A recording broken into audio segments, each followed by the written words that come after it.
Okay, class. Good day. So today our lesson will be on Laplace transform. Okay, so Laplace transform, guys, ito ay isang technique, no, in solving for higher order differential equations, ano, with constant coefficients. Okay. So as long as hindi nagbabago yung coefficients ng mga terms ng higher order DE, applicable po yung ating Laplace transform. Okay? So let's start na kung ano nga ba talaga or anong nangyayari kapag tayo ay um, gumagawa or nag-undergo ng Laplace transform. Okay? So Laplace transform, it just generally transforms a function of time, no, f of t, and tina-transform natin siya into another function in the S domain or in the frequency and exponential domain. Okay, no? So, ayun lang, no? Kailangan yung tandaan. So, ang symbol natin for the Laplace operator is just an L, no?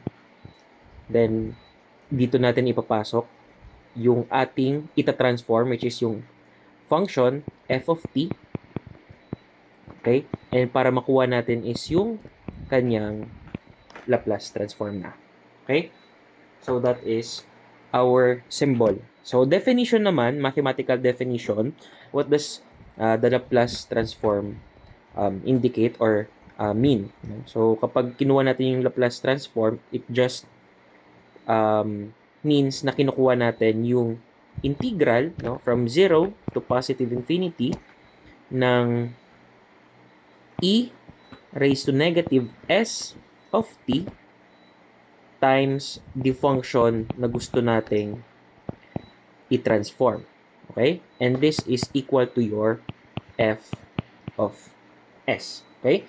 So, ibig sabihin, this function can be transformed into this function by first inputting this f of t, no, dito para makuha natin yung f of s. Okay?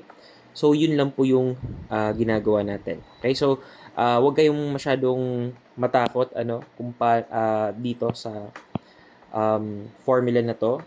Hindi na natin masyadong pag-aaralan kung paano dinerive yan kasi sobrang higher math na yan. Pero sinimplify na lang para sa atin ng mga nauna sa atin, no, ng mga engineers and mathematicians para magamit natin itong tool na to in order for us to solve higher order linear differential equations. Okay? So mag-start tayo by doing some examples, no. Let's get the Laplace transform of elementary functions, no. So i-try natin, no, if ang unang function natin ay ita-transform is a constant function. Okay? Meaning, regardless of time, it doesn't matter, yung value ng function will always be a constant. Okay? So, paano natin kukunin yung Laplace transform ng constant function? Okay? So, given is f of t is equal to a, ang hinahanap natin is f of s, which is just the Laplace transform of f of t. Okay? And this is equal to, so, ano nga ulit yung ating definition? That is, integral from 0 to positive infinity of, ayan kopyahin natin, e raised to negative s t times f of t, which is, sa ating example, ang ating f of t is a constant a, no? So, times a times dt. Okay? So, kunin natin, guys, no, ang integral nitong function na to. Okay? So, let's do u substitution. Let u be equal to negative st. Okay? Therefore, kunin natin yung derivative ng u with respect to t, that is negative s negative s, no, since constant lang yan, times the derivative of t with respect to t, which is dt. Okay? So, rearranging lang to, no, dt is equal to du over negative s. Okay? So, pwede nating i-substitute to doon and ito doon. Okay?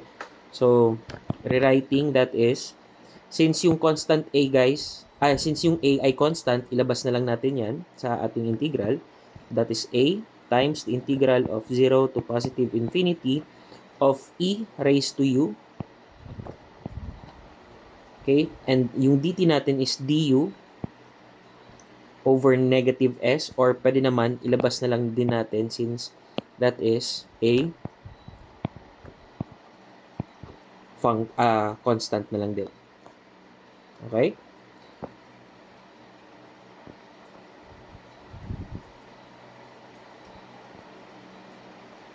Okay.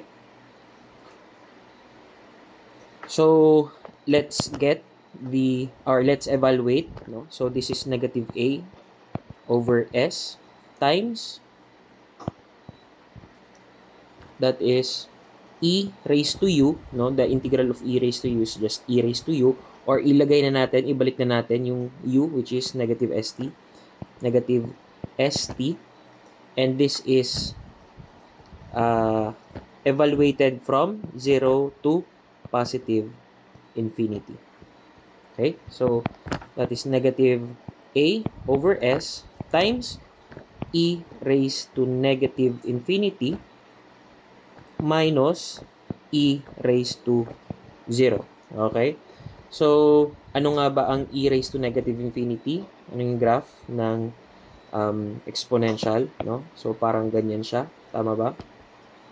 So, kapag nag-approach siya sa negative infinity, which is doon, negative infinity, the function falls or approaches 0. So, ito ay 0 lamang. And e raised to 0, well, anything raised to 0, that will be equal to 1. Okay, so we have negative a over s times 0 minus 1, or that is equal to a over s. Okay? Oh. Ano yun? May dumi.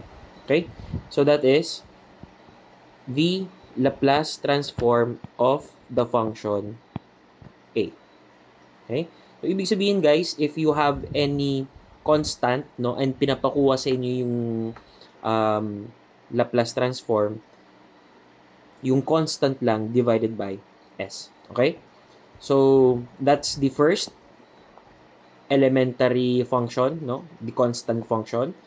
Let's try naman kapag yung function naman natin is, for example, the next simplest is f of x is equal to x. Okay? So, ito yung given sa atin. This is the function. So, huwag kayong malito guys, no? Minsan f of t, minsan f of x. Wala namang pong problema. No? As long as you know that kapag nasa ganitong notation, this is still in the time domain. Okay? And ang palatandaan natin dyan is small letter f. No? Nandun pa tayo sa pre-Laplace. Okay? So, kapag nakita mo is f na yan, malaki, that is already the Laplace transform of an original time domain function. Okay? Okay. So, let's try and solve the Laplace transform of f of x,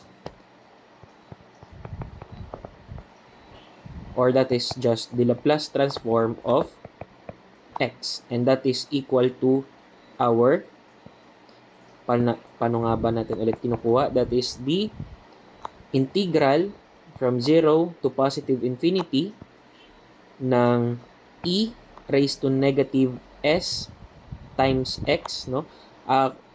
Ayun lang, huwag kayong malilito. Kanina, e raised to negative st, kasi yung ginagamit kong function is, what you call this? Ang ginagamit kong function is t, or a variable pala. Okay? So, kapag ang ginagamit ko, kapag t ang gamit, negative s raised to t. Kapag kuha ng f of s, no? Pero kung f of x naman yan, well, papalitan lang natin lahat ng t. t, t, and dt with x. Okay, so this is e raised to negative sx times the function, no, which is x, no, so times x times dx. Okay, so anong gagawin natin dito?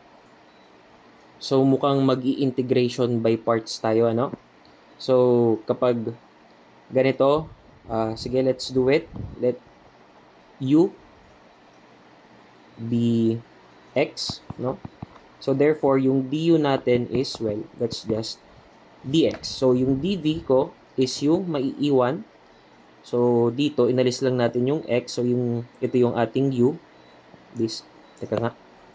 This x, that is our u. And this will be our dv. Okay? So that is equal to e raised to negative sx dx. Then therefore, let's get v. Anong integral ng ito? That's just a exponential function. Therefore, v is equal to negative 1 over s, no? The derivative nung nasa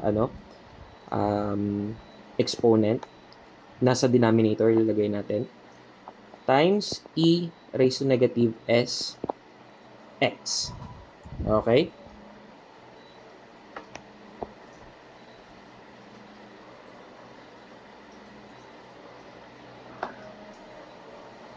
Teka lang, guys. Sorry, wala kasing pause ito and may tumatawag sa akin. Teka lang po.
Okay. So, sorry. May tumawag lang, ano. So, let's continue.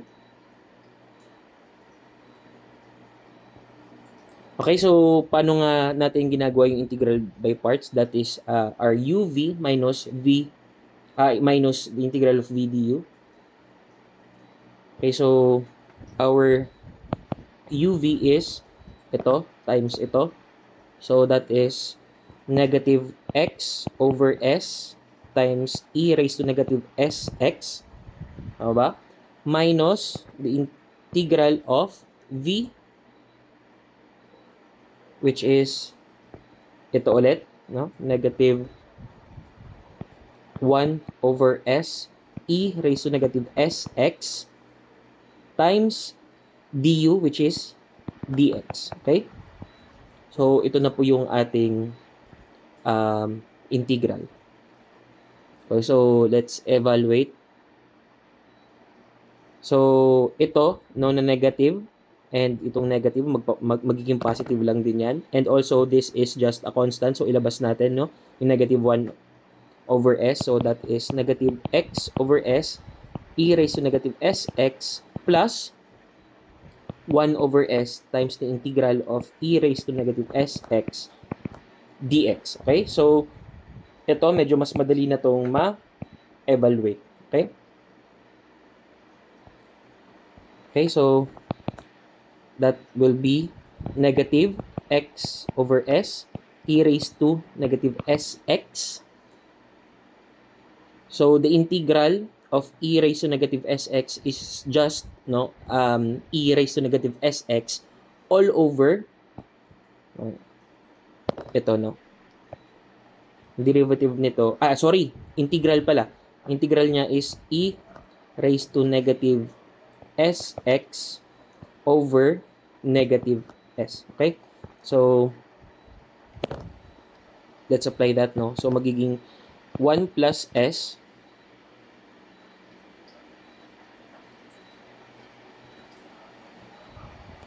times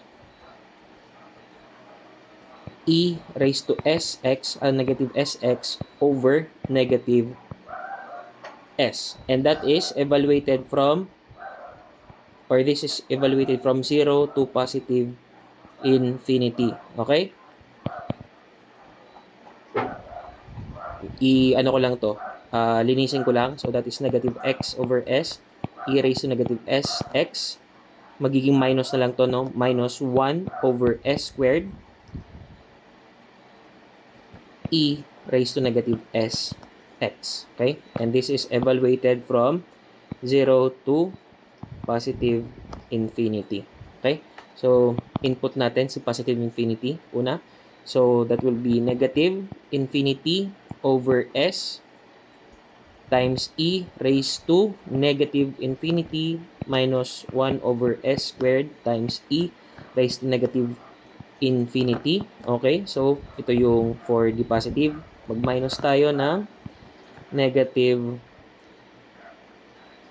minus negative x, which is 0, negative 0. So, that's just 0 over s times e raised to 0 minus 1 minus s squared e raised to, again, 0. Okay? So, e raised to negative infinity is, again, 0. Ito din, 0. So, cancel lang to, mga 0 yan. Ito din, 0 over s times 1. That is also 0. So, matitira is, ito pala, ang e raised to 0, that will be 1. So, ang matitira is actually, ito lang, negative of negative 1 over s squared, or that is equal to 1 over s squared. Okay? So, this is the Laplace transform of function x. Okay? So, ayan guys, ano, although medyo matrabaho talaga, ano, x pa lang yan, kinukuha pa lang natin yung Laplace transform ng x and yung a, no, yan yung mga solution, medyo mahaba. But, again, sabi ko nga sa inyo is, sinimplify na itong tool na to ng mga mathematician and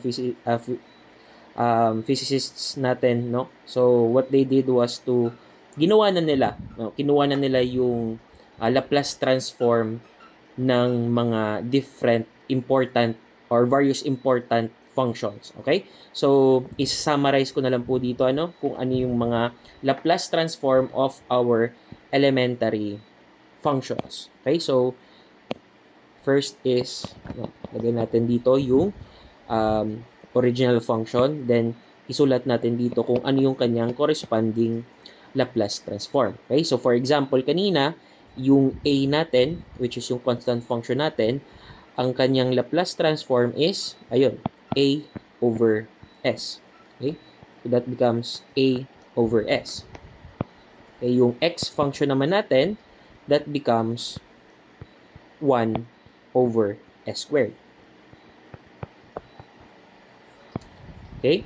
So, itutuloy ko na lang po yung other elementary functions dito. Okay, so a function x raised to n where n is greater than 1. Then kapag ganyan po yung ating original function, then the Laplace transform is n factorial over s raised to n plus 1. Okay? Kapag sa trigonometric functions naman tayo, which is sine, no? Kapag sine ax, ibig sabihin guys, kapag yung argument natin, no, kunwari yung variable natin x is may multiplier ka dito na constant, let's say sine 2x, no, then your a is equal to 2. Okay? So kapag ganyan yung ating original function, then the Laplace transform is just a over s squared plus a squared. Okay? Kapag cosine naman, a times x, that is, magkamukha lang din, that is s over, pares lang po yung kanyang denominator. Okay? Paano naman kapag tayo ay nasa hyperbolic function, hyperbolic sign, the Laplace transform is ganun lang din, no? But this time minus, no? Yung nasa denominator. So kapag cosh naman, cosh of ax, that is pares lang din nun, but this time negative. S over s squared minus a squared. And lastly, for an exponential function, e raised to ax, the Laplace transform is 1 over s minus a. Okay? So, that is the summary of all the elementary functions and the corresponding Laplace transforms that you will need. Okay? So, ito guys, yes, during exam and quizzes, dapat sa ulo nyo ito. Okay? So, para mas ma-appreciate nyo, no, mag-try tayo, mag-example. Kunin natin kung paano natin ginagamit itong table na to. No? So, may para siyang formula base eh. Pag given sa atin yung nasa kaliwa, alam na natin kung ano yung magiging Laplace transform. So, this is how you use it. No? For example, the function is f of x equal to, kanina yung sample natin, sine 2x. Okay? So, kapag pinapahanap po sa atin yung Laplace transform of this function, or that is the Laplace of sine of 2x, so that is equal to, ano nga ulit yung hanapin natin? This sine function. Okay? So, kung makita natin, this is in the form sine ax wherein my a is equal to 2. Tama ba? So, ang Laplace transform niya,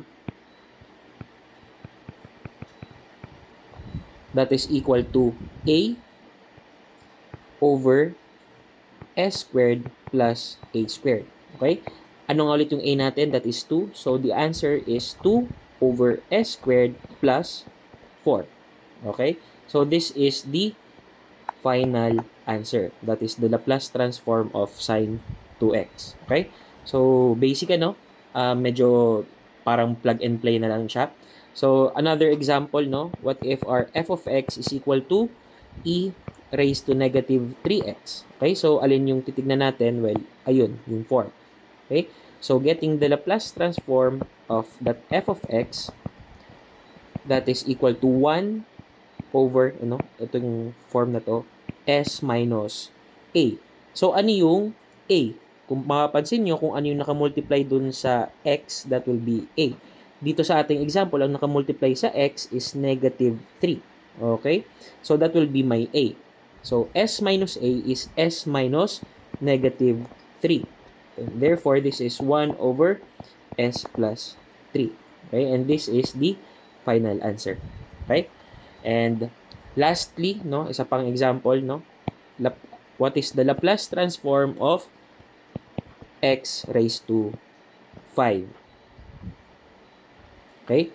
So, the Laplace transform of x raised to 5, ang una natin gagawin is to check, alin dito sa Laplace table. So, ito yan, x raised to an exponent. And we have to check first, kung yung exponent ba is greater than 1. Well, it is greater than 1, so, yan.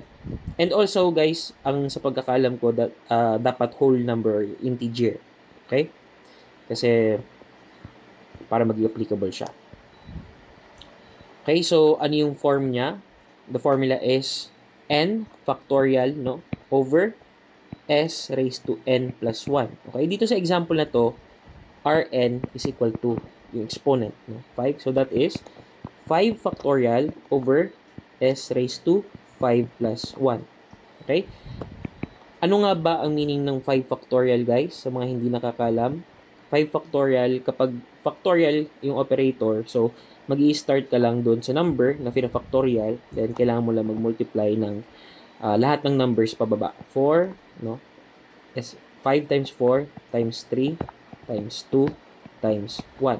Okay? So that is equal sa 5 factorial. Kapag sinabi naman natin 6 factorial, then that is 6 times 5 times 4 times 3 times 2 times 1. Or that is also, ang 6 factorial is also equal to 6 times 5 factorial, Kasi yung 5 factorial, ito yon, which is equal to dyan. So, ganyan po nag-work yung factorial. Review lang, I hope alam niyo na kung ano yung factorial. So, therefore, the answer is 5 times 4 times 3 times 2 times 1 all over s raised to 6. So, what is 5 times 4? 20 times 3, 60, 120, So, that's 120 over s raised to 6. And this is the final answer. Okay? So, ayan. Medyo basic lang, ito lang talaga, guys, na table lang kailangan yung sa uluhin. Although, medyo mahirap, or medyo nakakalito, and medyo masalimuot yung kanyang derivations. Pero no need to worry that no need to worry on that kasi hindi naman natin isasama sa mga exams yung paano natin kinukuha yung Laplace transform, etc. Kasi hindi naman natin siya i-discuss very in-depth. So most likely ang gagawin natin sa ating exams, quizzes, and also sa mga sa board exam kung lalabas naman ito is just actually the evaluation of the Laplace transform. And in order for you to get that correctly, kailangan nyo lang sa ulo ito and alam nyo kung paano gamitin itong table na to. Okay, so that would be all for this lecture. See you on the next one.